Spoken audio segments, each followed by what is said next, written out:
Assalamualaikum warahmatullahi wabarakatuh. Saya perkenalkan, saya Irena Miratusari dengan NIM 2369116. Nah, di sini saya akan melakukan video karena sebelumnya saat melakukan ujian komprehensif itu ada terjadi kendala dengan jaringan di sini karena di brownies juga cukup susah jaringan, Pak. Jadi izinkan saya untuk menjelaskan mengenai mata kuliah yang saya konversi dan juga proyek magang yang telah saya buat. Untuk mata kuliah yang saya konversi itu sendiri pun ada 7. Itu ada konstruksi pengujian perangkat lunak, manajemen rantai pasok, pengolahan citra digital, pengukuran kinerja dan evaluasi SI, praktek kerja lapangan, perencanaan sumber daya perusahaan, dan terakhir adalah sistem informasi keanekaragaman hayati. Satunya mata kuliah yang tidak saya konversi hanyalah KKN, karena itu hanya bisa dikonversi dengan melakukan penyetaraan. Nah, lalu di sini untuk mata kuliah di sini karena saya konversi, tentunya di ujian komprehensif ini saya harus menjelaskan mengenai mata kuliah yang saya konversi agar mengetahui bahwa saya sekiranya mengerti dan memahami dasar dari mata kuliah tersebut. Nah, baik, kalau itu saya izin untuk menjelaskan. Pertama itu ada mulai dari konstruksi dan pengujian perangkat lunak. Untuk konstruksi dan pengujian perangkat lunak ini sendiri itu adalah dimana matkul ini berfokus untuk mempelajari cara membuat ataupun membangun sebuah perangkat lunak atau bisa kita sebut sebagai software, dimana untuk perangkat lunak ini pun juga ada pengujian yang dilakukannya.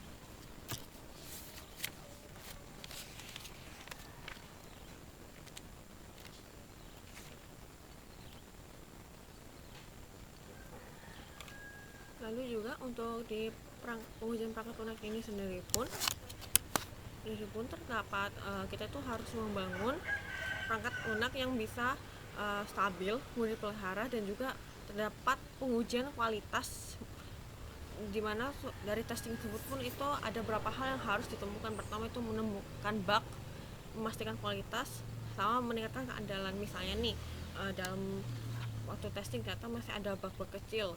Kalau misalnya kita pesan suatu tiket itu di website untuk tiket konser, nah ternyata malah tiket konser itu gak masuk ke bagian profil kita, dan juga itu gak ada riwayatnya. Nah, itu salah satu bugnya. Dan juga yang lalu ada yang namanya black box texting dan juga white box texting. Nah, kebetulan waktu saya magang kemarin saya melakukan keduanya.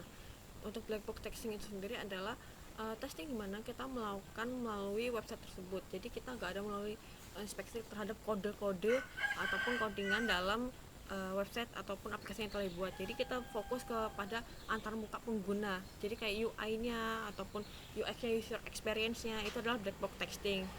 Lalu untuk white box texting itu adalah baru kita inspeksi seluruh kodenya, mulai dari misalnya kalau di Laravel itu kan ada web PHP, jadi itu kita inspeksi roots-nya dulu, apakah roots-nya sudah memakai middleware atau belum.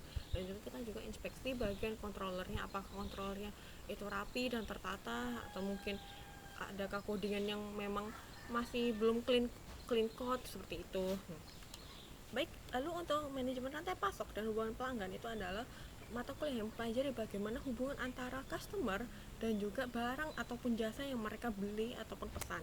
Nah, contoh mudahnya itu adalah bagaimana kalau kita membeli produk mie sedap, Indomie, ataupun produk-produk yang misalnya ada di toko kelontong ataupun di Indomaret. Contohnya aja kalau mie sedap itu kan rantai pasoknya artinya mulai dari petani gandum. Nah, dari petani gandum itu mereka akan mengirimkannya ke pabrik tepung. Nah, di pabrik tepung nanti itu akan diolah, lalu pun didistribusikan atau dikirim ke misalnya perusahaan Indomie, perusahaan yang membutuhkan. Nah, di situ nanti kan setelah ada tepungnya sudah, nah itu lalu diolah, entah itu akan menjadi sebuah mungkin roti kering, kue kering gitu, ataupun mungkin jadi mie seperti yang kita konsumsi nanti. Nah, setelah itu nanti kalau saya sudah dari pabrik Indomie itu akan dikirim ke gudang nasional. Nanti setelah dikirim ke gudang nasional nih, baru itu akan didistribusikan ke seluruh wilayah. Nah, kenapa harus menunggu di gudang nasional dulu? Kenapa tidak langsung didistribusikan? Pertama itu karena untuk memastikan pasokan dari produk tersebut. Kalau kita langsung distribusikan saja tuh, nah takutnya saja nanti akan ada terjadi kekurangan dalam barang tersebut. Jadi misalnya kalau kita langsung aja gitu distribusikan, nah bisa jadi ada pasokan yang kurang malahan. Nah, jadi Dan misalnya kalau dikirim terlalu cepat tuh juga bisa jadi takutnya kelebihan stok. Jadi misalnya satu toko tuh kelebihan stok minyak, nah karena kelebihan stok dan itu gak semuanya kejual, jadi ada kerugian yang terjadi di sana. Nah makanya dari itu ditaruh di gudang nasional terlebih dahulu agar memastikan stok yang harus dikirim tuh berapa, jadi langsung didistribusikan. Dan juga kenapa ditaruh di gudang nasional tuh untuk memastikan juga jumlah masuk dan jumlah keluarnya baik. Nah setelah didistribusikan itu nanti akan sampai ke toko kelontong ataupun Indomaret, dan setelah itulah para customer ataupun pelanggan bisa membeli produk-produk tersebut. Itulah yang dinamakan manajemen rantai pasok. Kenapa kita harus pelajari di rantai pasok itu? Karena kalau misalnya kita pelajari rantai pasok itu, kita pasti akan kebingungan juga, apalagi kalau misalnya rantai pasok ini kan include dengan namanya distribusi barang. Nah distribusi barang itu kan artinya harus juga mengingat bagaimana rute perjalanan dari distribusi tersebut. Nah itu kenapa ada namanya manajemen. Jadi kita bisa manajemen, distribusi barang dari Semarang ke Surabaya ini berapa estimasi waktunya yang diperlukan, supaya pertama barangnya tidak hancur, barangnya tidak kadaluarsa dan segala macamnya. Jadi itu dibuatlah rute manajemennya seperti itu. Lalu yang tiga itu ada pengolahan citra digital. Pengolahan citra digital itu kurang lebih seperti pelajaran dari semester 5 sebelumnya, yaitu sistem informasi geografis. Jadi kita melakukan pengolahan citra digital terhadap suatu daerah dan suatu map tersebut. Nah di citra digital itu gak cuma kita menangkap suatu gambar gitu, tapi kita juga mengolahnya. Dari wilayah ini tuh ada kayak ketinggian gunung ataupun ketinggian daratannya sendiri. Lalu nanti pengolahan citra digital itu akan diolah kembali informasinya menjadi suatu sistem informasi, di mana itu bisa diolah menjadi website ataupun sebuah dashboard. Yang keempat adalah pengukuran kinerja dan evaluasi SI. Pengukuran kinerja ini sendiri pun itu adalah untuk mengukur suatu instansi ataupun organisasi apakah mereka sudah mencapai tujuannya. Misalnya di instansi Diskominfo mereka ada sistem informasi ataupun website untuk para warga di Samarinda namanya Samagov. Nah itu ada dilakukan pengujian dan pengukuran kinerja, apakah website tersebut tuh sudah memenuhi variabel yang diminta, variabel standarnya. Misalnya aja apakah website tersebut udah ada pencapaian targetnya, jadi seluruh warga di Samarinda sudah memakai Samagov. Yang kedua adalah identifikasi kelemahan, apakah misalnya website tersebut tuh sudah tahan dengan serangan dari para hacker. Nah itu akan diinspeksi. Lalu juga untuk dilihat apakah website tersebut tuh sudah memenuhi Key Performance Indicator atau KPI bisa disebut. Misalnya waktu responsinya tuh apakah dia lambat atau tidak. Misalnya ketika membuka website tersebut tuh ada waktu responsinya sekitar 10 detik sampai akhirnya website itu bisa terbuka sepenuhnya dan UI-nya bisa terlihat atau tidak. Biasanya apakah ada kepuasan pengguna sebanyak lebih dari 85%. Itu adalah standar dari Key Performance Indicator itu sendiri. Jadi pengukuran kinerja dan evaluasi SI tentunya sangat diperlukan karena pengukuran ini sendiri pun juga mempunyai beberapa metode. Yang pertama adalah EVA, ABC, OEE, dan PMQ. Kenapa harus ada pengukuran dengan standar-standar tersebut? Karena tentunya aja tiap perusahaan itu punya standar yang berbeda, dan juga tiap instansi, apalagi instansi pemerintah biasanya mempunyai suatu metode ataupun standar yang berbeda juga. Lalu yang kelima ada praktek kerja lapangan. Seperti yang dibilang, praktek kerja lapangan itu sendiri adalah melakukan praktek ke suatu instansi ataupun mitra untuk mengaplikasikan ilmu yang telah dipelajari di perkuliahan. Jadi kalau di perkuliahan kan teori, nah begitu kita di lapangan kita langsung praktekkan secara di aplikasi ataupun mungkin secara kerja. Misalnya kayak pembuatan website kan itu kalau di perkuliahan teori kan, lalu nanti pas udah di lapangan kita langsung mempraktekkannya, entah itu dalam bentuk pemrograman di Laravel ataupun segala macam lainnya. Lalu yang keenam adalah perencanaan sumber daya perusahaan. Untuk perencanaan sumber daya perusahaan ini itu sendiri itu basicnya adalah ERP, yaitu Enterprise Resource Planning. Jadi itu adalah suatu perencanaan gimana perusahaan tersebut bisa berjalan ke depannya. Jadi misal nih, itu pertama perencanaannya mulai dari keuangannya, mulai dari sistemnya, misalnya proses bisnisnya itu seperti apa. Karena pada dasarnya setiap perusahaan pasti ada proses bisnisnya, entah itu misalnya ini ada request ataupun masukan email dari perusahaan tersebut. Nah, lalu di perusahaan tersebut ditetapkan peraturan bahwa itu akan dibalas emailnya setelah 7 hari kerja. Nah, itu adalah proses bisnisnya. Nah, contohnya aja misalnya saya ambil dari Diskominfo kemarin, itu proses bisnisnya adalah suatu instansi yang membutuhkan website, biasanya misalnya contohnya dinas PLD, mereka pelayanan disabilitas, mereka datang ke Diskominfo lalu melakukan rapat. Sebelumnya mereka pasti sudah membuat janji terlebih dahulu kepada kepala bidang divisi yang bertugas membuat untuk website segala macam. Nah, lalu nanti setelah di rapat itu kita akan membicarakan website seperti apa yang ingin kita inginkan. Terus itu proses-prosesnya seperti apa, misalnya pendataan siswa disabilitas. Nah, itu dimulai harus dari apa? Dimulai pertama daftarkan sekolahnya dulu, lalu diberikan adminnya seperti itu. Lalu juga kenapa kita harus ada perencanaan sumber daya perusahaan, karena pada dasarnya kalau kita tidak melakukan perencanaan sumber daya perusahaan, maka kedepannya kita akan kesulitan. Apalagi perusahaan itu adalah suatu organisasi atau instansi yang sangat besar, jadi dibutuhkan ada beberapa peraturan untuk melakukan perencanaannya. Nah, yang terakhir ada sistem informasi keanekaragaman hayati.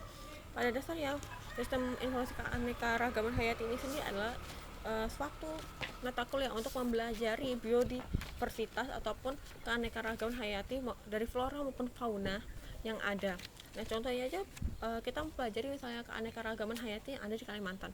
Kita pelajari itu, Kalimantan tuh dia tipe hutannya itu adalah hutan hujan tropis. Nah, dipelajari hutan hujan tropisnya bagusnya apa, dan juga apa yang akan terjadi kalau misalnya dilakukan deforestasi terus menerus. Apa gunanya sistem informasi di keanekaragaman hayati ini, dan juga kenapa kita harus belajar secara biologisnya, karena gini, karena banyak sekali tipe flora dan fauna yang ada di dunia ini, dan juga pasti akan sulit untuk mengidentifikasi ataupun melakukan pendataan secara manual kan. Nah, dari itu sistem informasi pun diperlukan, misalnya saja untuk melakukan pendataan terhadap hewan-hewan ataupun untuk melakukan pendataan terhadap untuk flora yang ada, misalnya flora yang baru ditemukan. Nah, itu nanti akan dicatat secara sistem di suatu database, ataupun itu bisa dilakukan juga dengan membuat suatu website untuk edukasi dan segala macam lainnya. Ya, seperti itulah. Lalu juga di ujian komprehensif ini saya harus memberitahu apa saja mata kuliah yang berhubungan ataupun setidaknya cocok dengan proyek magang saya. Nah, sebelumnya untuk proyek magang saya itu adalah pengembangan sistem informasi berbasis web untuk mendukung digitalisasi layanan pada Dinas Komunikasi dan Informatika Kota Samarinda menggunakan framework Laravel dan Vue.js. Nah, sebelumnya saat saya magang di Diskominfo itu saya mengerjakan 3 proyek. Yang pertama itu adalah Diskumi, itu adalah suatu proyek di mana kita melakukan perhitungan terhadap koperasi-koperasi ataupun UMKM yang ada di Samarinda. Nah, dengan kita sudah ada melakukan perhitungan di Excel, dan lalu perhitungan Excel itu kita konversikan ke perhitungan di Laravelnya. Saya kemarin hanya bekerja sebagai backend-nya, jadi saya tidak ikut bekerja sebagai UI di webnya. Lalu untuk yang kedua itu ada luaran ataupun project mandiri dari magang itu sendiri, yaitu saya membuat website Ruang Temu. Nah, website Ruang Temu ini singkatnya adalah website di mana para komunitas, kafe, dan segala macam orang yang membuat event itu bisa bertemu di sana. Karena di Samarinda ini tentunya informasi mengenai komunitas-komunitas, misalnya komunitas belajar bahasa Inggris, komunitas membaca, komunitas melukis, itu pun sangat sulit ditemukan kalau misalnya kita tidak mencarinya sendiri, dan tidak ada sebuah platform yang mendanai ataupun menjadi wadah untuk mereka. Lalu juga untuk event-event di Samarinda itu biasanya dibagikan lewat Instagram, namun pada dasarnya Instagram itu kan akunnya beda-beda ya. Nah, maka dari itu kita tuh gak cukup sulit juga untuk mencari informasi mengenai event. Maka dari itu pun terbuatlah website Ruang Temu ini, supaya misalnya nih orang-orang Samarinda pengen cari, wah ada gak ya event yang misalnya event melukis di gambar atau enggak gimana gitu di Samarinda, di GOR atau misalnya di Taman Samarinda gitu, atau enggak di Taman Samarinda. Nah, mereka bisa cari itu di website, ternyata bisa ada event gini ya, terus tuh harga masuknya segini, ada yang gratis, ada yang bayar, dan juga kita juga bisa tuh misalnya kita mau bikin event nih, misalnya event kampus gitu, perayaan ulang tahun prodi, tapi perayaannya kita mau di Taman Samarinda gitu. Nah, kita bisa melakukan pengumumannya di website tersebut. Lalu juga untuk komunitas juga bisa kita jadi ketua komunitas di sana. Jadi kita input saja komunitas yang kita buat, lalu nanti para anggota komunitas mereka bisa buat akun, lalu juga join dengan komunitas yang sudah ada. Mereka juga bisa join dengan komunitas-komunitas lain yang ada. Lalu juga kita sebenarnya fokus utamanya bukan cuma itu, karena kita juga menyediakan layanan untuk menampung kafe. Jadi saya nih, pemilik kafe itu mau ekspansi lebih luas promosi kafenya, nah mereka bisa menggunakan website kami. Apalagi kita juga menyediakan supaya orang-orang misalnya komunitas tuh mau melakukan kumpul-kumpul, nah mereka bisa melakukan reservasi kafe-kafe yang ada di website tersebut. Dan juga mengenai birokrasi yang sulit untuk peminjaman tempat tuh, misalnya di Samarinda, kalau misalnya kita mau pinjam teras Samarinda itu kan agak sulit ya birokrasinya. Nah, kita siapkanlah wadah, jadi kita hanya perlu meminjamkan suatu tempat tuh secara digital aja. Kita nggak perlu harus datang misalnya ke dinas perhubungan, harus datang ke dinas Bapenda untuk melakukan peminjaman itu atau melakukan pembayaran ya. Nah, terakhir tuh saya ada mengerjakan SIPADI, yaitu sistem pendataan untuk siswa disabilitas di Samarinda. Dan untuk mata kuliah yang sekiranya tuh saya bisa dikonversikan dengan mata kuliah ini, dengan proyek saya ini, ada konstruksi dan pengujian perangkat lunak yang pertama, lalu ada pengukuran kinerja dan evaluasi SI, ada manajemen rantai pasok. Sebenarnya tidak terlalu masuk untuk SCM, yaitu supply chain management, namun jika dibicarakan secara CRM, yaitu customer relationship management, maka itu akan masuk. Dan yang terakhir adalah perencanaan sumber daya perusahaan, yaitu ERP, yaitu Enterprise Resource Planning, karena di dalam ruang temu sendiri itu ada bagaimana proses bisnisnya sendiri. Baik, untuk pertama, kenapa konstruksi dan pengujian perangkat lunak itu nyambung atau cocok dengan proyek magang saya? Pertama itu karena kita membuat suatu website. Jadi kita membuat suatu website di mana itu adalah bentuknya perangkat lunak ya. Terus tuh kita juga melakukan pengujian perangkat lunak tersebut, entah dengan black box testing atau white box testing. Kemarin kita melakukan black box testing itu sebanyak 3 kali dengan pembimbing lapangan di mitra magang. Lalu untuk white box testingnya juga kita lakukan. Sebelumnya itu kami membuat rootsnya itu kan asal-asalan. Nah, lalu kita di rootsnya itu pun kita lakukan clean code, lalu kita tambahkan middleware di dalamnya. Lalu untuk kenapa itu juga masuk ke pengukuran dan kerja evaluasi SI, karena pada dasarnya ini adalah suatu informasi yang akan digunakan, terutama SIPADI, karena itu diminta oleh dari Dinas Pelayanan Disabilitas. Nah, makanya itu mau SIPADI atau ruang temu itu kita ada melakukan pengukuran kinerjanya. Jadi kita lihatin dulu apakah sistem informasi ini memiliki responsi waktunya yang cepat, misalnya kurang dari 2 detik gitu, lalu apakah itu sudah sesuai target. Dan juga kita melakukan testing,